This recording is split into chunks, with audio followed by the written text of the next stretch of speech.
અમદાવાદની 7 day school સામે હજુ કોઈ કાર્યવાહી નથી થઈ। વિદ્યાર્થીની હત્યા કેસના 10 દિવસ બાદ પણ સ્કૂલ સામે કાર્યવાહી નહીં। અઠવાડિયા પહેલા શિક્ષણ વિભાગને શાળાની બેદરકારીનો રિપોર્ટ સોંપાયો છે।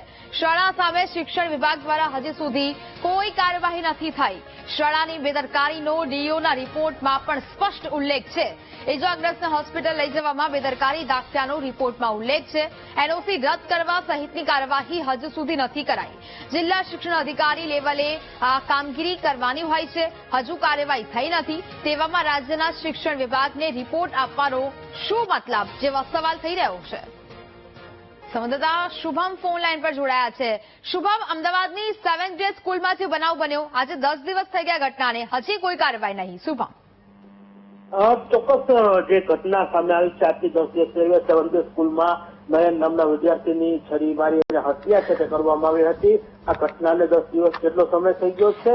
જોકે પોલીસ દ્વારા છે તે શાળાના પ્રિન્સિપાલ અને સંચાલકો સામે ફરિયાદ છે તે દાખલ કરવામાં આવી છે। બીજી તરફ શિક્ષણ વિભાગની જો વાત કરવામાં આવે તો જિલ્લા કક્ષાએ છે, એટલે કે જિલ્લા શિક્ષણ અધિકારી દ્વારા તમામ જે તપાસ રિપોર્ટ છે તે રાજ્યના શિક્ષણ વિભાગને છે તે સુપ્રત કરવામાં આવ્યું છે। એને પણ એક અઠવાડિયા જેટલો સમય છે તે વીતી ગયો છે।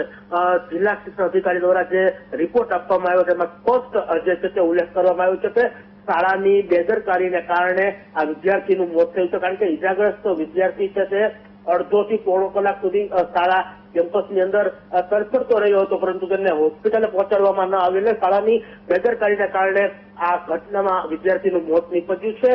રિપોર્ટ છે તે સોંપ્યાના એક અઠવાડિયા જેટલો સમય થઈ ગયો છે, પરંતુ રાજ્યની જે શિક્ષણ વિભાગ છે તેના દ્વારા હજુ સુધી કોઈ પણ કાર્યવાહીની તસ્દી છે તે નથી લેવામાં આવી।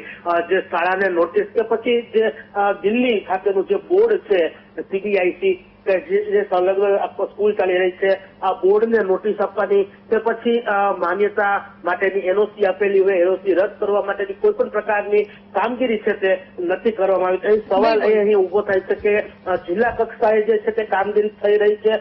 ડીઓ દ્વારા છે તે પ્રિન્સિપાલને છૂટા કરવા માટેનો ઓર્ડર પણ આપવામાં આવ્યો છે, પરંતુ રાજ્ય કક્ષાએ કેમ હજુ સુધી કોઈ કાર્યવાહી છે તે હજુ હાથ ધરવામાં નથી આવી। જી બિલકુલ, જાણકારી